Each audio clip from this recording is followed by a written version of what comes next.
Welcome to the Ultra Origins series, where we hear from runners who have recently completed their first ultra or completed a major new distance. In these conversations, we celebrate regular people who are doing hard things. I think there's a lot we can learn from and be inspired by from people just like you. Joanny is a Canadian runner who, to celebrate her and her husband's 40th birthdays, trained for an 80K. That's two 40Ks for their two 40th birthdays. 80K is basically 50 miles for my fellow Americans. Having run some road half marathons, Joanny was drawn to trail and ultra running with its acceptance of different paces, collective cooperation, and mutual support. I really appreciated hearing her approach to an injury during her training that required her to consider actually taking time off from running. I think you will enjoy listening to how thoughtful Joanny is about her training. I hope you enjoy this episode. Well, it's really a cool thing to have you be a part of this series and this podcast that we now have going on. And I'm thrilled to learn more about your journey. Can you start off by telling us a little bit about your background, whatever you'd like to share about how you initially got into running and maybe how long you ran before eventually you started to get into ultras? Yeah, I think I've been running for a long time, but not really seriously. So probably 10-ish years, I'd say. But it was more like, kind of classic, getting started just running a little bit, 5Ks, 10Ks. I never really registered to a lot of races. It was more like running was an outlet to spend energy, stay fit, stay healthy. I played ultimate frisbee quite a bit, and that's where the running was useful for, right? So I kind of ran so I could play better. And then it started flipping at some point where I was modulating or I was fearing playing ultimate frisbee because I got ankle issues. Like I actually tore both of my ankles at 2 or 3 separate occasions. And then I was saying like, well, if I play and I tear my ankle again or my muscle in my ankle, I'm not going to be able to run for 2 months. And that's where I kind of noticed the flip was, wait, I wouldn't be running so I could play sports. It was rather, no, actually, I want to run. I want to be able to run longer, run better. And so I'm going to limit activities that can impact that. And I don't know why this shift happened. It just did. I think I like the fact that you can just put on a pair of shoes and go outside and run and clear your mind. Sometimes I have a bit of completely unfounded anxiety. It's just like you wake up or just in the middle of the day, you get like anxious for no reason. And I read a study that this is kind of a remnant of our fight or flight response. And I'd learned or I saw through this study that one way to trick this, because this is tricking you, right? It's tricking your mind into thinking you're in danger somehow. Well, then let's just trick it with the flight. So let's go for a run. Let's do some sports. So if you elevate your heart rate for like a few minutes, it tricks the anxiety into thinking, okay, I flew away from the leopard or whatever was stalking me, which obviously there's no leopards here, but somehow my anxiety thought there would. And it kind of helped. So I started noticing that, if I have a tough day at work or if I have like a meeting or an email that just like upsets me and I'm like, I can't respond right now because it's not going to be professional. Let's go for a run, clear my head, stop thinking about that, and I come back and I'm refreshed. Maybe I'm not really ready immediately to tackle everything, but sometimes it solves the issue or it gave me perspective, or if nothing else, I just got a good workout in, so that's also good. But generally I like being outdoors. I like hiking, like long distance hiking, wild camping.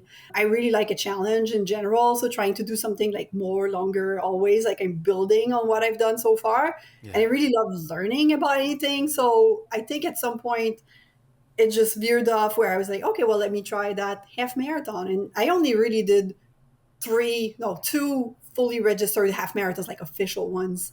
My first one, I was half dying through all of it. Like I trained, but probably not enough, not solidly enough. I did do it though, and in less than 2 hours. I was pretty proud of that. But I wanted to die at the end of that. I was just like, that was not a good run. Today I can go out for a half marathon and I'll beat that 2 hours and I'll feel fine afterwards. I'll play with my nephew all day long. So I like that the training enabled me to do that. But that was many years ago. And so building on all that story, the fact that I like to being outdoor, long distance hiking. I was turning 40 at the end of last year, and my husband was turning 40 this year. And last summer, my goal was to try and do a fast half marathon, because I felt that, if you're training for a half marathon, I thought that was the right distance for me. I mean, got to do it so you do it faster, right? So how fast can I do it? And I got into that cycle of signing a plan, training, executing it, targeting. I was targeting like 145, so I was quite ambitious. Yeah. And it wasn't even for an official registered race. I just wanted to say, okay, in October I'm going to run a half marathon distance. I'm going to, this is the pace I want to be at. And so I ran a lot through that. And then we had this idea of going through Scotland. There's the West Island Way, which is a path that's quite runnable, but most people just walk it over like 8 to 10 days, and they take care of Oh, your okay. luggage if you want and all that. Oh, And so we figured, like, I don't know how I got this idea. I don't know how exactly, but I figured, well, this seems like a very cool thing to do, but I don't want to walk it. It's going to be too long. I don't want to invest all this time. I think we can run it. So we trained for that half marathon and for that kind of self design event at the same time, because they kind of go hand in hand. yeah. So we did that West Island Way, which is 100 miles. We did it in 4.5 days. So it was never like big days, right? So we would go out for 10, 12K, stopped in a pub, we'd have like food, coffee, replenish for 30 minutes, 45 minutes, and then we'd go for the other 10, 12K. So kind of no pressure, fun kind of thing. So we knew that worst case, we can walk it. You can Yeah. walk 40 kilometers in a day. And not even all days were like that. So that kind of gave us the taste for, oh, this is fun doing it like day after day. And then I ran my half marathon. I didn't quite make the 145, but I did 147. I felt Okay, that, that's pretty close. yeah, I was happy. It was like, okay, 145 was the source, and I bombed at the end. Like, I definitely did not get my nutrition right. I know exactly what happened now with Yeah. everything that I've learned. So we put all of this together, and I was staring at my 40s, and I was like, okay, what can we do that would be like significant for Mm, each of our 40s? And it had to be a physical challenge, had to be something like cool and daring for us, right? I didn't want to set my sights on something that I knew I could do, because, what's the point in that, I guess, for sure. me. And so we decided, or I decided, and he went along with it. Say 2 times 40, that's 80. Let's register for an 80K. The YouTube algorithm, because I was doing all of this half marathon training, was kind of already kind of influencing me towards, like, I had the more and more like running videos. I think yours were popping up, like others. And so I was aware that people were running like longer distances and there Yeah. were races. And you see all of those like amazing races in the US and all the ones that you were showing, Cocodona and whatnot. And I was like, all right, I'm ready for that, but let's try that 50 miles or 80K. Yeah. And so we registered for that. And from the start, I was really clear with my husband, I'm not going to run with you, because he is faster than me. He should be Oh, faster okay. than me. We're kind of the same build, and him being a man, he's just naturally quicker than me. And I had observed through our path in the West Island Way that he was kind of coasting through it normally, right? It's normal because Yeah. he's faster than me. So I was the one at the end of the day. I was always driving the pace. Whenever I needed to walk, I felt like I was slowing us down, and he would never make me feel that way. But that's what I was observing. I was just like, oh, Mm, I need to slow down. I need to walk the uphills, right? yeah. So I made it clear. I gave myself the tools to have a happy race by saying, this is going to be each of our challenge. You're going to train whatever you want to train. I'll train however I want to train. But come daytime, we'll start together. But I don't want to be responsible for our overall pace. So you do your best and I'll do my best. And I hope that we each see each other at the end. And I hope that you do an amazing time. And Yeah. I'll do what I want to do. So that was kind of the setup of how I got myself registered for an ultra. And before then, I had never run longer than a half marathon one go, like never. And so this 50 mile or 80K, it was an actual event. It wasn't something like Yeah, yeah. those half marathons you were talking about where you just went off on your own. Yes, no, it was an official event. It's the Quebec Mega Trail Oh, 80K. So I was last early July, and that is quite the technical race. I did not yeah. know that at the time, but it was amazing. So it's a good, I guess a good. I don't want to say this is a good first race, but I'm happy I did that. What was it that caused you? What was it that brought that race into your view to sign up for? Why did you choose it? Probably not for the right reasons, right? Okay. So I didn't want to. So the first race we were actually looking at Hmm. was an ultra trail in Patagonia. That's Oh, Torres del Paine. We've been there. We've hiked all over it. It's a wonderful area. And I don't know why I was like looking at ultra trails in that area, and I saw it, and it was, I don't even remember the distance. I think it was less than 80K, maybe something like 60. But it's in November there, and I don't know if you know like the weather patterns and all that. There, you can literally have like a winter storm. Mm. Winds are very high, Okay. so it would have been like super challenging. And I got to think like, all right, that might not be the best, smartest choice. So let us find something that's closer to home so that if things go poorly or if we're like completely destroyed after it, we don't have to drag ourselves like halfway across the world after it. So Right. let's start at home. So I started Googling like races around, and I had seen Jeff Pelletier's video. He did the 100 mile of the same event, Okay.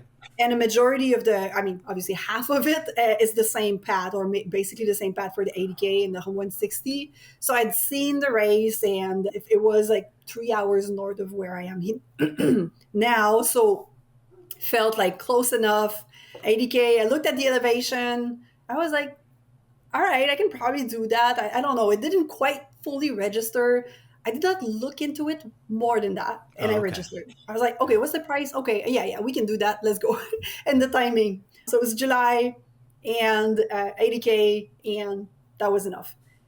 After that, I, started looking into it, and I got scared because it's actually a very technical race. The timings, if you compare like the elite timings for this race to other kind of similar race, they're much slower. That Okay. kind of shows that, how technical it can be. And there's quite a bit of elevation. With the first section, you gain 1,000 meters, so that's like 3,000 feet or just a little under, over 10 of the first 15K. Oh, okay. So it, and the cutoff is, I mean, it's 3 hours. It's not bad. But when I was looking at it, I was looking at the pace, and I was like, looking at all my pace before from West Island Way. We did quite a bit of incline there. When I'm hiking, when I'm running, like in the trail, well, not trails, but in the hills here, and I was never doing this pace. Like I was never doing. It's like a 13 minute kilometer. I was looking at all my previous experience. It was all like 15, 16. And I got myself, oh my God, what did I get myself into? I'm going to be cut off after the first 15K. Right. That's horrifying. When I did you was, start? When did you? I think one thing I'm curious about is the timing of all this. So, how far away from the event did you sign up for it? And then, how far away from the event did you start to look into the details and start to get nervous about all these details? yeah.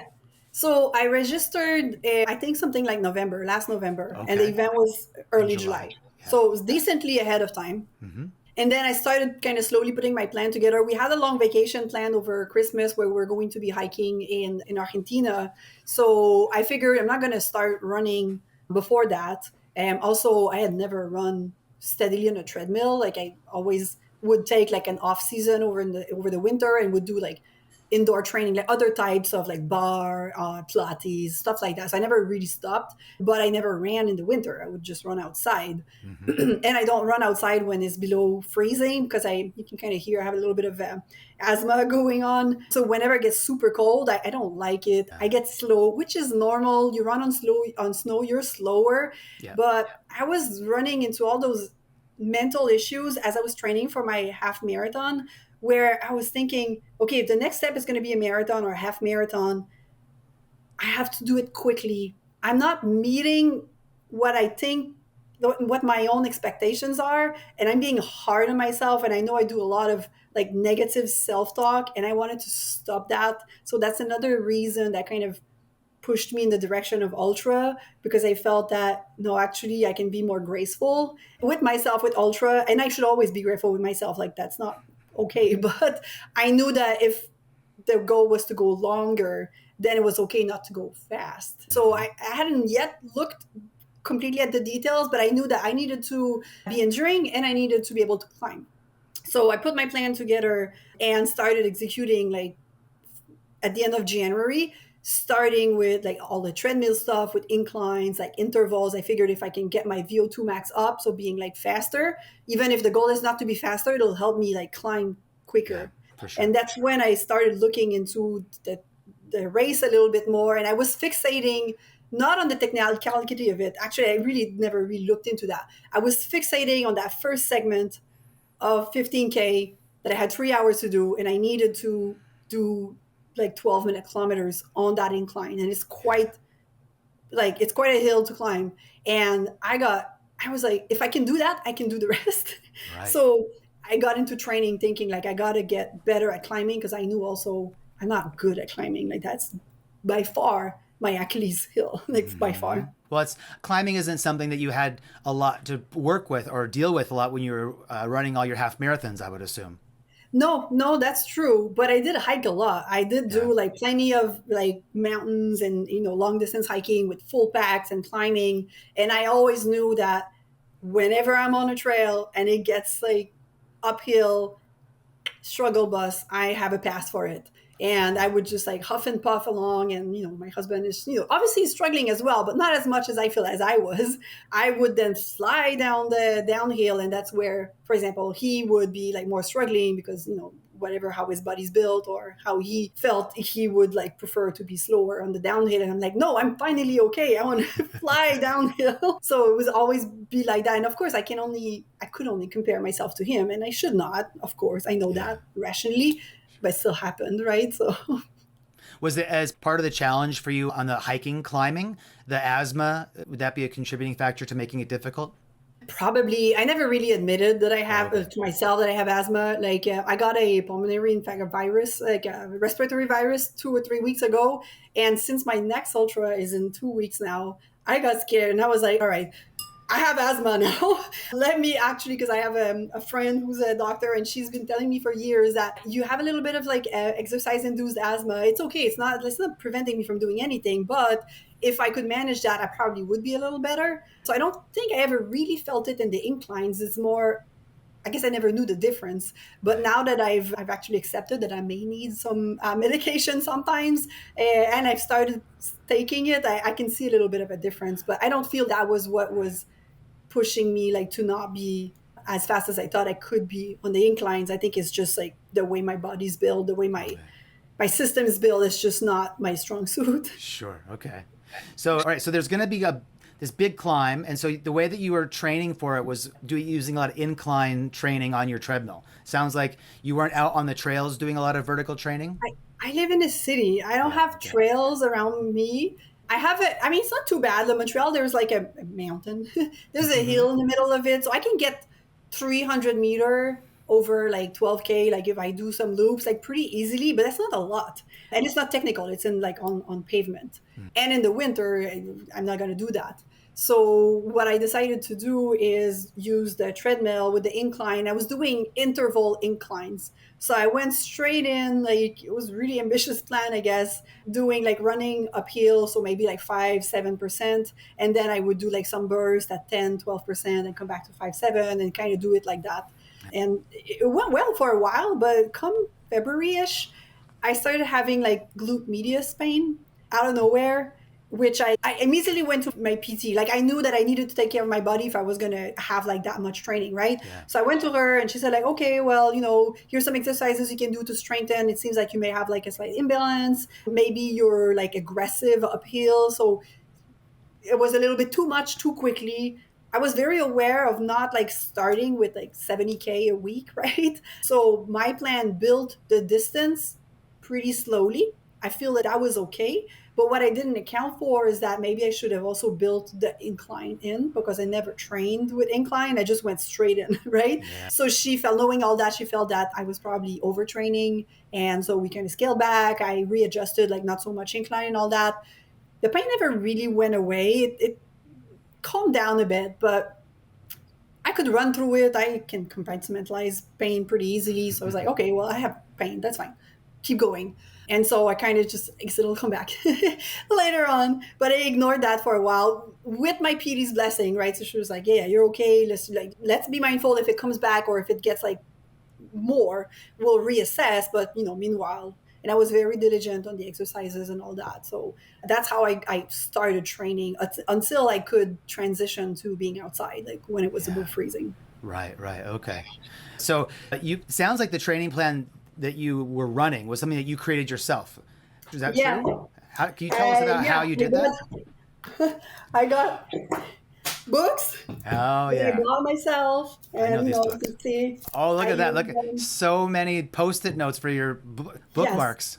These are my important sections, and I use all that. Plus, there's a lot of tutorials and online like suggestions. So I use all of that, knowing how I operate, right? What works for Hmm. me, what doesn't work, what I can do and I can't do. And I build a plan. So I had my Excel file with like the month to month, week to week, what am I going to work on? How am I building into it? I had like the, up and then recovery week and all that. So I feel like I had a reasonable plan. But once I have a plan, I kind of execute on it. And that might have been a little bit my downfall because, everything was on there and I was striving to like put them green. Yes, I did that. Supposed to do 12K, I did 12K. I'm supposed to do 8. I don't feel like it, but I'm still going to do 8, right? Yeah. Which is good. The consistency of it is good, but you have also to be able to balance when you really don't feel like it. Like, is it just your mind saying, I want to be lazy and stay on the couch? Or is it your body really telling you, no, you need a day off? Yeah. So, what I would allow myself to do is switch around the trainings from day to day, right? So, if I was supposed to do a long run today, but I didn't really quite feel like it, then maybe I would do like the shorter one and then I'd postpone the longer one. So, I would do that, but I would get all of the trainings done. And maybe I should have taken it a little bit more, maybe not with grace because I think that was fine, but allowing myself to listen to my body a little bit more because come mid May, no, yeah, beginning of May, so we're talking 2 months barely before my event, I was running, I did my first 30 kilometers. And then the next day I had, so it was like back to back long runs, right? So I did 30K on that Friday or Saturday. And then the next day I had a half to do a half marathon. So 21 in my trails that are my uphill section. I'm pointing this way because that's where the hill is. But so, and I did that. And it was never an issue for me to do the long runs back to back. It was just like, yep, let's go it. The next day I'm recovered and it was okay. But that 30K hurt a little bit everywhere, which I think is normal, right? You're building your distance, you're going to have Sure. some little niggles and whatnot. But my glute med was crying a little bit. So it was Oh it was no. there. Yes. And so I still did my 80 my 21K, and as I was trying to push the downhills, like not push but just let myself go a little bit, right? Enjoy that, I now can go downhill. It hurt so much that I could not go as fast as I knew I should be able to go, right? Just like you kind of know your paces.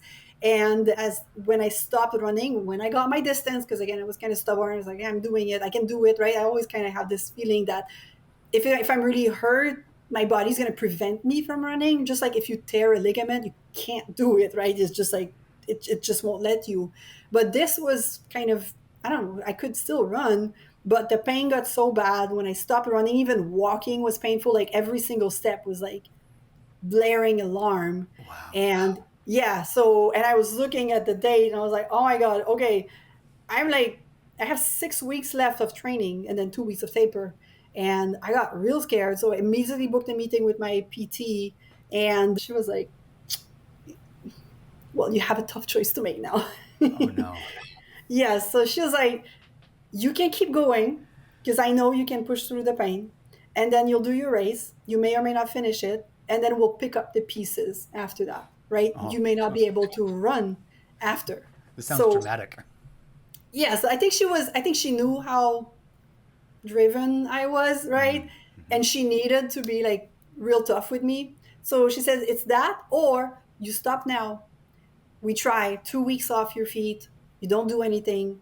No cross training. Like, no, like she knew that I would find ways, right? She's like, you let your glute medius recover. You do like this one or two exercise I'm going to take you, and then we'll see, right? Let your body recover because if it's a overuse injury from February, you never let it recover. In February, I'd stopped for like 3 or 5 days and then I started again. Yeah. But it wasn't that serious in February. Probably it would have been better if I'd stopped in February and taken care of it and then started again, but I didn't. And so in May, I made the choice to, okay, let's see. I will stop for 2 weeks. I had a business travel anyway that was going to take me where training would have been like super inconvenient. I would still have done it, but it would have been like, 4 a.m. kind of stuff before Yeah. meetings and jet lagged and all that. So I figured, okay, I have this excuse anyway. This 1 week, I'm not going to mentally suffer from that training because it would have been super hard anyway.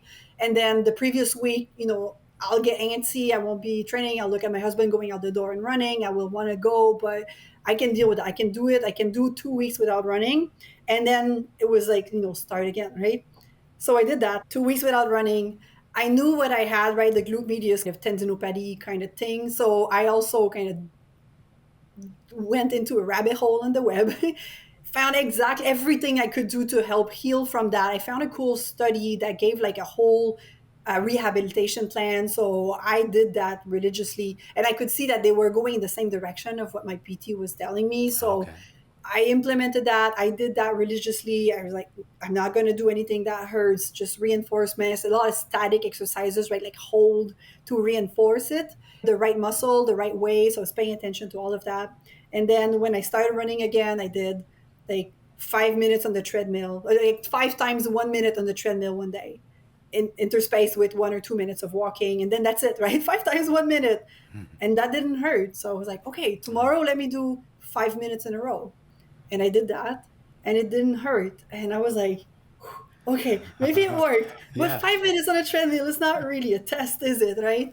So the following day, I was like, let's go outside. 5 minutes, no more, just 5 minutes outside. So I went outside and I ran for 5 minutes. I could see that it was kind of, the sensation that something's not quite right, but it doesn't hurt. It's there. Yeah. But You can just also, you can feel it, you or can normally feel you there's wouldn't even something. feel it. Yeah. Correct. Like I'm aware I have a muscle there.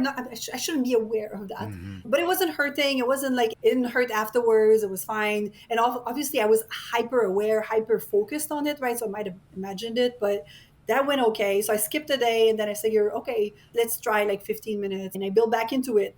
But it was super hard because when I started that, I was 6 weeks away.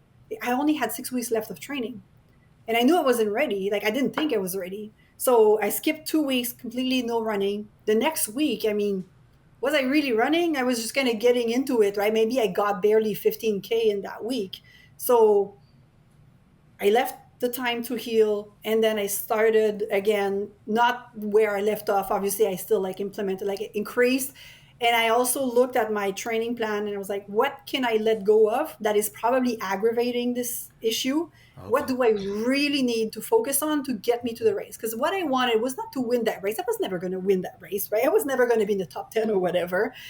My goal was to finish strong, finish happy, not drag myself through the finish line. I would Yeah. have if I needed to, but my goal was just to finish and enjoy the process. So I looked at it, I was like, I need the volume. I need to make sure my body can sustain that volume, that long running time. So I don't need incline training. I don't need speed training. So, and I knew that it's kind of the type of movement that aggravated my injury or that risked aggravating it, right? I wasn't Yeah. quite 100% sure, but I figured, what's the absolute minimum I need? Let's focus on that.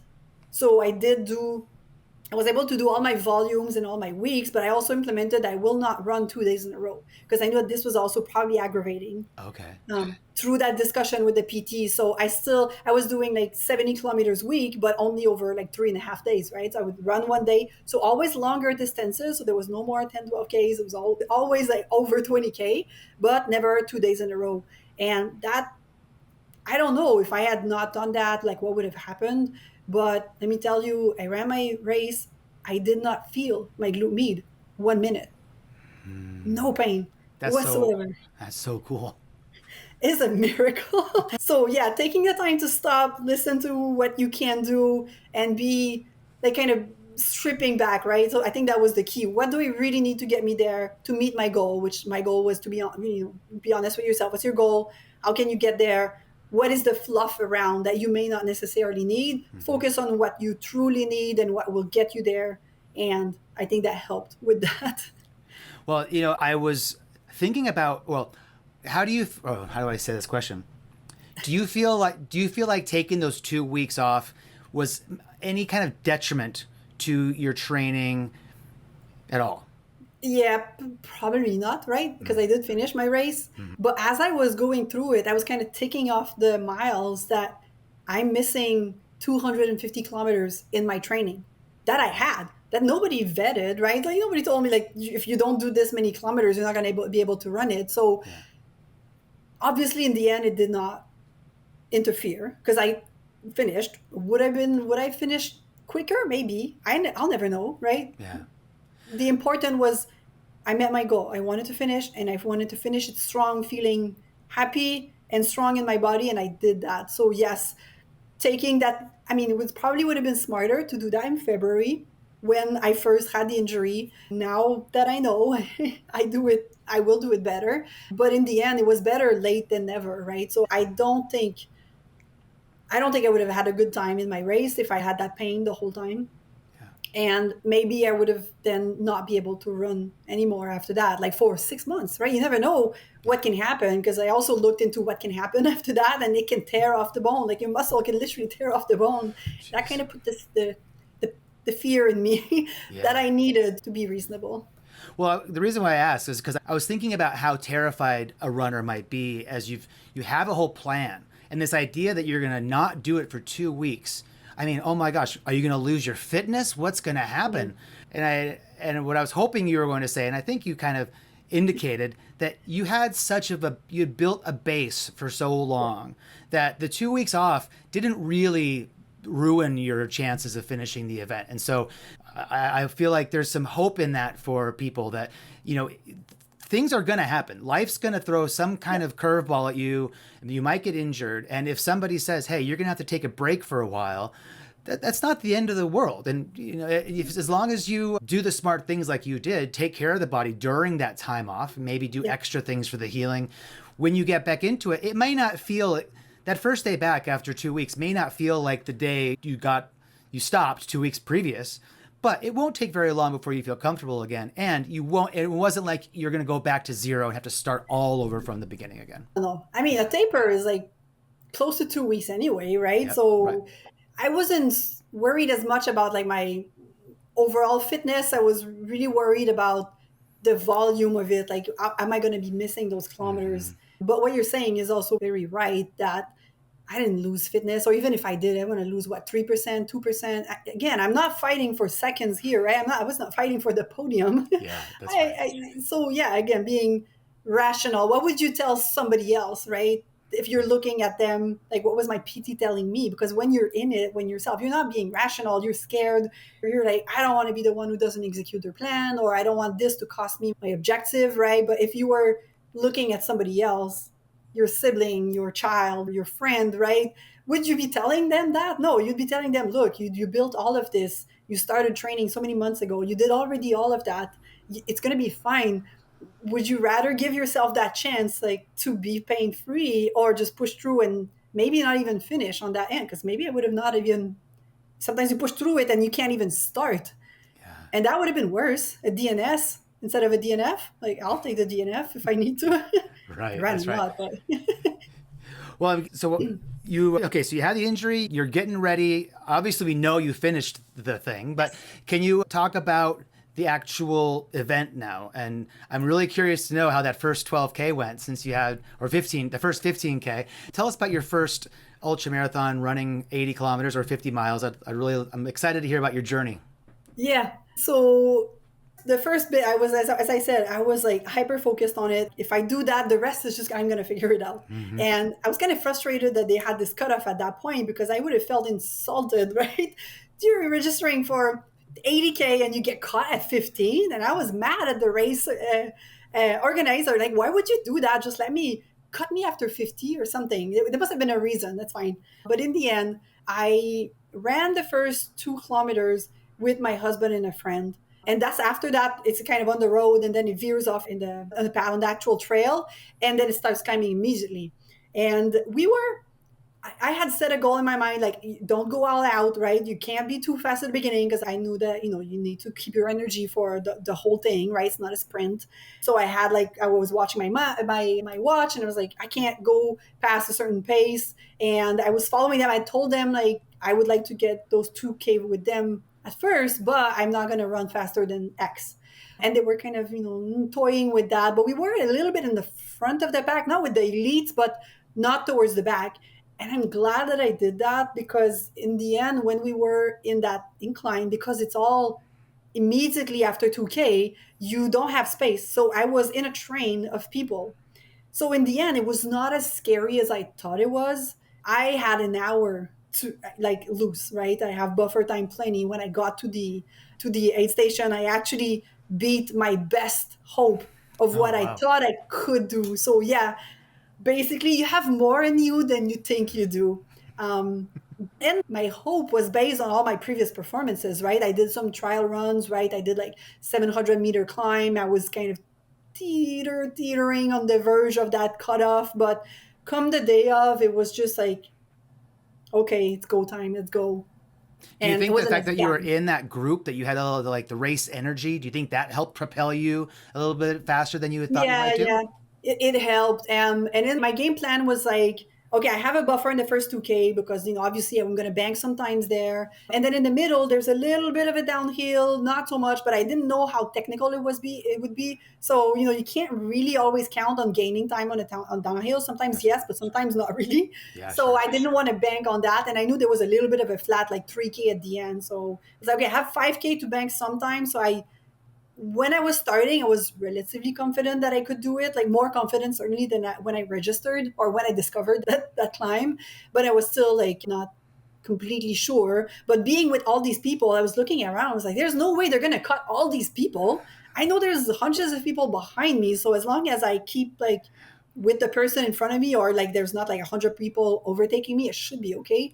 Yeah. And yeah, so I pushed through that climb. And then as soon as it started to descend, it was like muddy. It was raining that day, not a lot, but it was kind of raining, and it had rained during the night. So it was a lot of mud and slippery sections, but it was not super rocky, that section. So as I knew, as soon as it was done climbing and it was flat or downhill, I was bombing and I was overtaking some people, and that made me feel good. And I was like, finally free. I'm done with this. I know there was plenty of hill coming up, but I didn't have that scary cutoff Yeah, in front yeah. of those hills. So yeah, so that section went well. I was totally focused. I was like, I had a plan to eat and whatnot. During that section, I did not eat anything. I was so focused on getting that, but it was just 15K. That was fine, right? I just had my breakfast. I was full of energy. That was okay. But I knew right after that, I was like, we got to get back on track. Like, there's no more of that not eating. Just now that you're secure with this cutoff, then I got back on that train of nutrition and all that, and was not so worried about the cutoff. Well, I definitely want to ask you about your nutrition. So this might be a place that we can interject, and then you can get back to the story of the race. Yeah. Can you tell us what your nutrition plan and your hydration plan was? Yes. So hydration, I wanted to like drink often and mostly to dilute like gels and whatnot, like all Mm-hmm. the glucose. So I had a mix of gels and bars and homemade food during my train. Everything I ate and drank, well, ate mostly during the race, I had tested before. Yep. So we had bought like plenty of gels during for training just to make sure that I knew like what brand was okay and not okay, because you never know, right? What's in it, Mm-hmm. what flavors made me like gag, and what was Right. okay. Yep. So we tested all of that. So I had like all the ones that I knew I liked. So I had a mix of gels, but I was not never planning on doing like gels 2 times in a row, because they kind of, I can keep them down, they're fine, but they're not like a pleasure. So I would do like, okay, one of the snack, I call them my snacks. One of them would be like gel based, and then the next one would be maybe a bar, or I had like gummy bears, like the gummy with the electrolytes and whatnot. And I didn't want to always train with all this. It's not chemical, but it's not like Whole Foods, right? So I bought on Amazon like these little kids refillable pouch.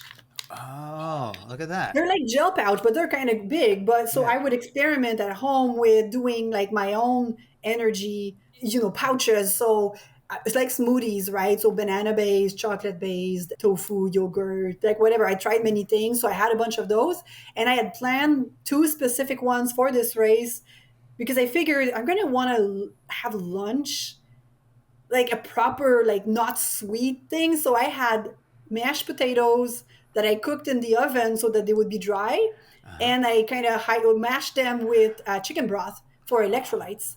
Oh, I And so love it. that was my salty pouch that I ate for lunch. So when I started being like proper hungry around like 12 or 1 or whatever, I took this pouch out and was like, okay, this is my lunch now, and I'm eating my potatoes. And that was cool. What a great idea. Yeah, and it enabled me as well because I mean gels and whatnot, they're expensive. So if you're Mm. gonna be training for 6 months or like doing this long term, I didn't want to just for my body. I didn't want to eat just that, and also for my wallet, I didn't want to have to buy only that. So I really like those pouches, like with like fresh fruits or frozen fruits, and you just throw that in the blender, throw it in there, and it's pretty much. I calculated a bunch. It probably pretty much always landed around 150, 200 calories, right? Depending what I put in it, like you can add like peanut butters or whatever. So I felt like this is perfect. Yeah. And water, I made sure to drink like enough and regularly. The downside was that I had to stop at every single aid station to use the loo. But so that took like time every time, but That's right. overall it was good. I didn't struggle with hydration or anything like that. And how about electrolyte replacement? What were you doing for that? Yeah, so that was the one thing I did not try during my training because I mean, in Montreal, it gets really warm starting in June. So most of my training, I didn't really need hydration. It was cool. I'd like drink a little bit, but I didn't really need it. And I certainly did not need electrolytes. So I wanted to test everything, but I could never bring myself to buy those electrolyte pills and whatnot. So I figured I have Whole Foods, like I have enough electrolytes in my food that I don't need it. But I also didn't want, it was kind of warm on the day of, not too bad. It could have been like terrible. It was not too bad, but warmer than, than not needing anything. So what I did is at each aid station, whatever the sponsor was, they had electrolytes. And so I would dilute, like my bladder would be half of that electrolyte mix and half water. So it wasn't too like, I didn't quite like the taste. So I figured I'm getting my electrolytes, enough of it, and it's not like preventing me from drinking because I don't like the taste. Yeah, okay. And so, were you able to stay on your plan? Were you able to continue eating regularly enough and all this stuff? Yeah, I did not have any nutrition problem, and my body did not stop like wanting to eat, and I knew that this could happen, but I've never struggled with eating and then going immediately running. I would actually like do that, and I also did it as part of training where I would do like intense interval training, and in the middle of it I would eat something even though I didn't want it, like I didn't need it, but I was like, no, this is good training. I need to eat stuff myself and then keep running. So I did do that a little bit, but I knew it was not a weakness of mine. And yeah, that was never a problem. There were certainly things that I didn't want to eat. I would get at the aid station and I was like, yeah, I'm not having that. I'm not having like that. My body knew like this is, I was looking at the bananas. I'm like, nope, this is not going to work. But they had like orange slices and, I kind of zoned in like, oh yeah, this is what I need. And I would stuff myself and then go. The one problem I had, like one low point, was nutrition related. So I got into this habit at each aid station to ask them because each segment was pretty much the same distance, plus or minus like 3 kilometers, but pretty much the same distance. But what would vary a lot is the technicality of that bit. So if it was really technical, it would be longer. And so as I was going to the aid station, I would ask the volunteers there, okay, how, because obviously I'm not going to ask them how long it's going to be because they don't know me, right? But I would ask them, is it more technical than the previous segment or is it less technical or equal? And with this, I could gauge my time and therefore like take my snack out of my bag and put them where I need them according to the time it's going to take me. Oh, it took me 2 hours the previous segment. This one's going to be equal, so it's going to be 2 hours again. I need this many snacks, right? Right. So I would do that. And then I got to this one aid station, and the next segment was shorter. It was 11K, so it was the shortest of everything. And I asked them, is it more technical or equally technical? And the guy who answered me gave me wildly incorrect information. Oh no. I'm sure he did not do it on purpose. Obviously, he probably just misspoke or I misunderstood with my, racing brain, right? And what I understood from what he told me was that is the easiest section. It's very short. It's like rolling, a lot of pavement. Like it's a fast section. Okay. So I was like, okay, great. I'm going to catch up on some time. I will need just the one snack. And then I can do like a harder reset at the other aid station, which was the last aid station. I was wrong. That was my longest section. It was a mud pit, gnarly section. So it was correct that the first 3K were roads and like very pleasant. But then after that, it's the Mestashibo Trail, and that is the gnarliest section of this whole race. So the first part could be fine if you're in dry weather, but by this point, the 100 milers, the 25K, and most of my pack had trumbled through this trail. So it was so muddy, slippery, technical. There's some literal climbing, there's some ropes. Yes. So, and then by this point, I was pretty much alone, right? There's not too many people. And at first in the fast section, I overtook two guys who were chatting around. They were walking and chatting. And then they saw me, and that happened often. I picked up, people would say like, oh, she's running, so let me follow her, right? If she's running, I can run. And I would drag them along, which I did not like because then I'm doing all the mental work. Yeah. So on that section. It was long, it was painful. I was doing all the mental work of navigating the trail, and then they were just following me and stepping where I was stepping because I was just changed my shoes. I was trying to keep them dry. So I was circumnavigating all of that. And where the problem arises is that I had just one snack. I should have had at least three. And so once this whole thing, like my energy was going down, I reached a section where the guys, one of them had like a fear of height. So he got scared a little bit.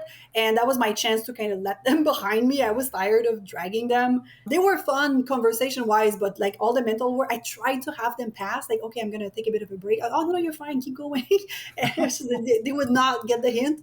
So anyway, it was going like down really like the face of a cliff basically. So I kind of bombed that a little bit more than they could. So I left them, but then I crossed the bridge and you had to go uphill. Like it's stairs, really steep stairs with some ropes. Like it was a whole thing. And at this point I was at zero. I had no energy. I didn't know exactly. The next station was between 1 and 5K away. I was down. I started crying. I was like, okay, yeah, this is bad. This is real bad. I knew I had a gel somewhere, but I couldn't find it in my pocket. I said, maybe I ate it and I didn't know, right? So I could not find it. I was obviously not all there. I had a remnant of a bag of an old snack that was only left like maybe a couple little dry fruit and some nuts they really didn't want. Like there were things I didn't want in there. And I wanted sugar. I wanted like something quick. So I was like carrying myself up this like very steep uphill. I was crying. I was not in a good mental space. At the very top, I sat down and I was like, okay, I am on the struggle bus. This is it. I am on the struggle bus. This is fine. I know exactly what's happening. I am bonking. I need energy. And it's going to be okay after that, right? So I never panicked or anything like that, but I was down. So I was sat down alone by myself with my little bag, trying to find some dried fruit, crying in it. It's like, okay, this is gonna okay. I'm on the struggle bus and just eating those. I had like three. And then I said, okay, I did what I could. Now I just need to get myself to the aid station. I'm going to stuff myself with whatever they have left, and I'm going to be okay. I just need to get through it. It's not fine, but I know where I'm at. I'm on this struggle bus. Let's go. Let's accept this ticket and just go through it. So I kind of disassociated a little bit and just pushed through it. The aid station ended up being closer than what was on the map, so that was real good. Okay. Yeah, that's I sat down a little bit there. Medics came and did their thing where they ask you a question or two to see if you're, there enough. And there's like, no, I just need some energy. I'm fine. And he's like, yeah, you're fine. So I ate a bunch, like oranges and whatnot. And then I was good to go. I was still down, but I knew that it would come back. So I figured there's no point in me sitting here. It's not my body I need the energy. Yeah. And that's not going to happen faster if I sit down. So slowly move, like, forward movement. And sure enough, 30 minutes later, I was in a very technical point as well. Like there's this place where there's ropes and whatnot. So it's very slow section anyway. So I just went through it. And once I was down that, I had 10K left. I ran most of those 10K. Like I gained so much time on so much people, including my husband on that section, because I was back in. I had my energy and I had my snacks. Did you not have any snacks in your pack during the time when you were having... Okay. I did. And that's one of the lessons learned is that I was surprisingly unwilling to stop and remove my bag. And everything was ordered in it. It would have taken me like a minute and a half, not even. But I had to unhook things. And I got into this weird habit that I didn't want to stop for that. And I did the same thing with my headlamp. I kept fighting against the sun. Like the sun was setting down and it's in the forest, right? So it was getting dark. And I was like, I'm almost there. I probably don't need my lamp. And then I was starting to trip on things. And I was like, just stop. Don't do that again. Stop. Take your headlamp off. It was actually a chest lamp. Take it off. And then if, you're going to use it, you're not going to be there in 5 minutes. You still need like at least 30 minutes. It's going to be dark. So there's definitely a lesson. I don't know why, because I was not, again, fighting for a podium. I was not fighting for a time. I don't know why I got it in my head. I hated people passing me. No, that's not true. If they were passing me as I was like doing my best and they were passing me, yes, they're better than me. They're doing their own race. It's fine. I'm doing my own thing. It's absolutely fine. We're not competing against each other. But somehow I had this weird bug where I didn't want to stop for my pack. And that was absolutely a mistake. Like, just stop. I had food. It would have avoided that bit. It's interesting. I had an experience when I was doing Moab 240 in 2022. Early in the race, I could feel that one of my shoes was a little bit loose, and I could feel my foot rubbing, and I was for miles and hours I felt it, and I refused to address it. And when I finally got to, I don't know, I had been suffering 30 miles of this problem. When I got to the next aid station, my wife looked at my feet. I have this massive blister on the heel, exactly where the problem was. And I knew it was going to be there. And so I've been in a similar place where you just refusing to do the thing you know you need to do. And it would take no time. Like you said, it would take a minute and a half to take your pack off, find your snack, put it back on. It would not affect anything.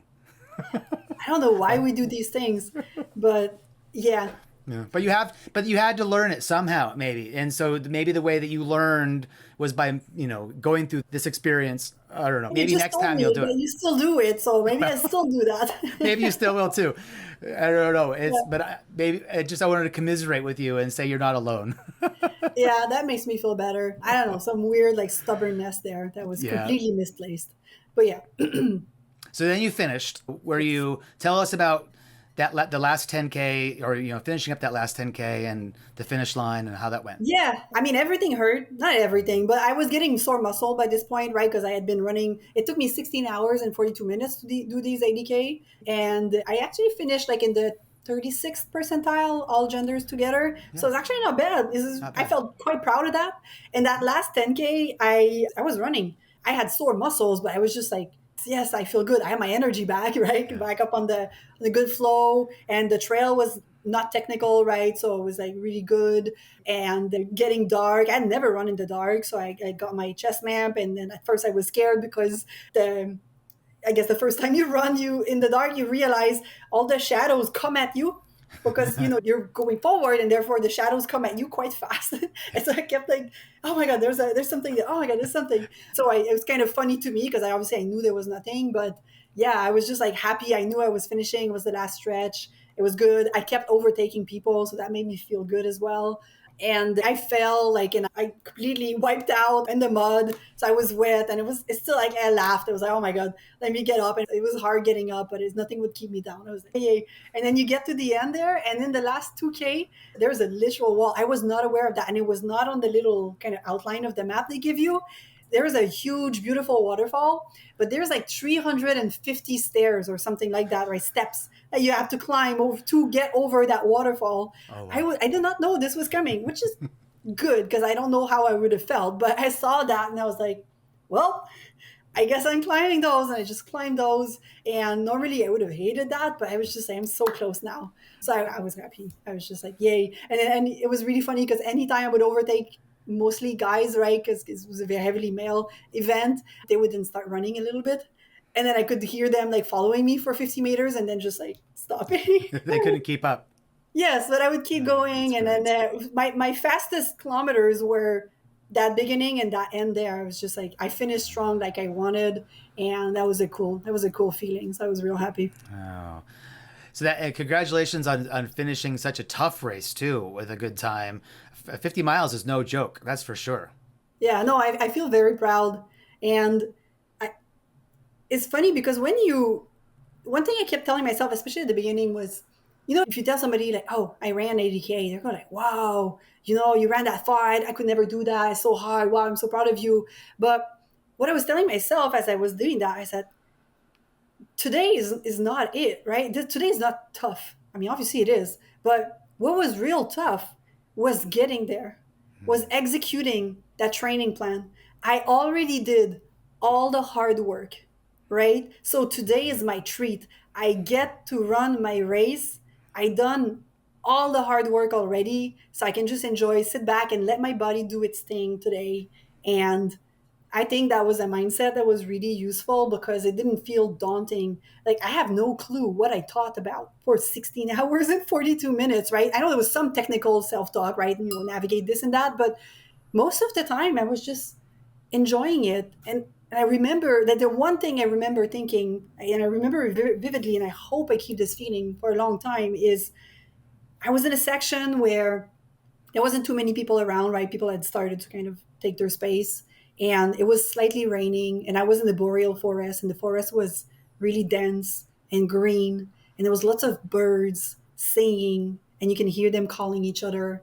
Everything smelled like petrichor, like the dirt, the leaves, the green, everything was beautiful. The soundscape was amazing with the little wind in the ruffling leaves and the patter, pitter patter of the rain and the birds. And I remember feeling and thinking to myself, it smells great. I feel great. Like this is, it was almost like primordial. Like I went back to like what my body, my DNA knows, right?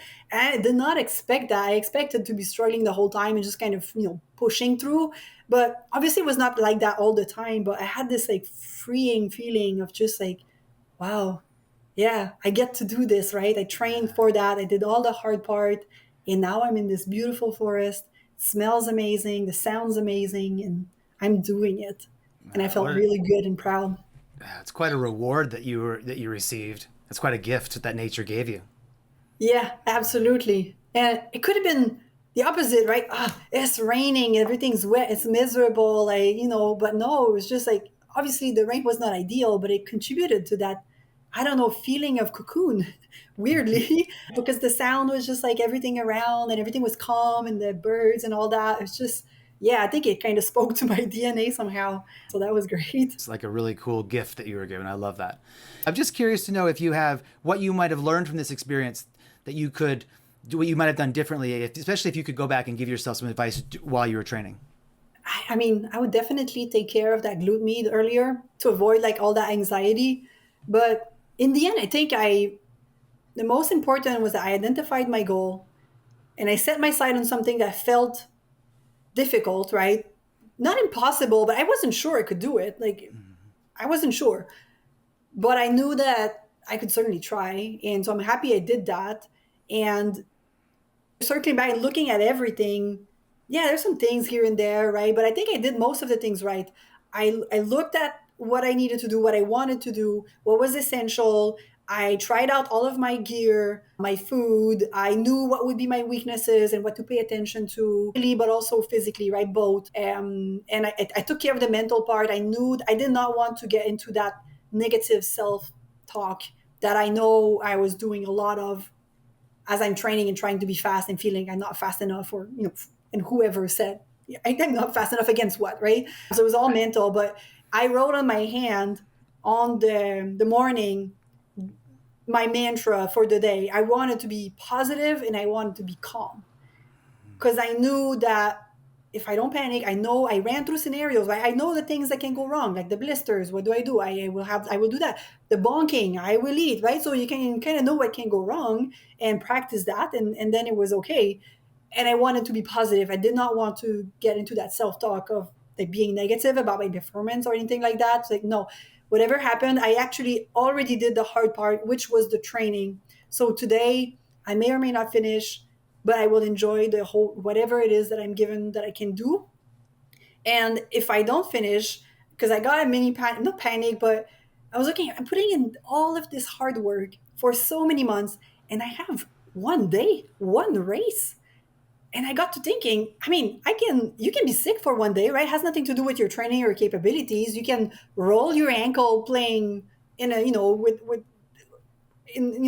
your husband or your child or whatever the week before. That has nothing to do with your race and your capabilities. So I figured, let's find another race as a backup in case that we don't quite do as well. Either there's something like that outside of control happened that we can't even make it or we can't finish, or that we can improve upon. So I have now my second ultra. It's also an 80K at the beginning of September. So I'm actually in my last week of training now, and then I'll taper. So now it's an ultra that I get to see if I can improve. It's a little bit different, less technical. I actually have to be at least 2 hours quicker. So that's still a challenge I got to do. But then if, nothing else gives me another good trail that I can run, another good event. But I wanted to have that backup in case that I put in all this work and then I have the one chance to complete it, right? So it gave me a little bit of a better, I guess, confidence that, okay, if I don't get, for some reason, today is not my day, I have another one that I can look forward to, and I have like 2 months buffer to adjust and train for it. And then I figured, I don't have to run anymore after that if I don't want to, right? Maybe I decide that I hate this. And that's okay. You try something, you don't like it, find something else. But yeah, I'm already looking at other races and like seeing if I can travel and do some races like in Sweden and Norway and wherever in the US. But I'm kind of scared of the races in the US, but looking into it. So, yeah. Sounds to me like if you ever had the question of are you going to like this or not, it sounds like the answer is you like it. Yeah, probably. But also, it's okay if you don't, right? You got the curiosity to try something. Maybe you can do it, but you figure, okay, I've done it now. I'm not interested in doing it again. And that's absolutely fine, right? You don't have to love everything you try. But I guess if you don't even try it, you're not going to know. So if you're scared because you may not be able to do it, well, try it. And you're going to see all the benefits from trying anyway. You're going to learn new things. You're going to get a stronger body, stronger mind, no matter if you end up doing the thing or not, because it's all about like how you got there, right? Right. The race itself is the reward, I guess. Yeah. Did you take some time off after this first 80K before you started training for the second 80K?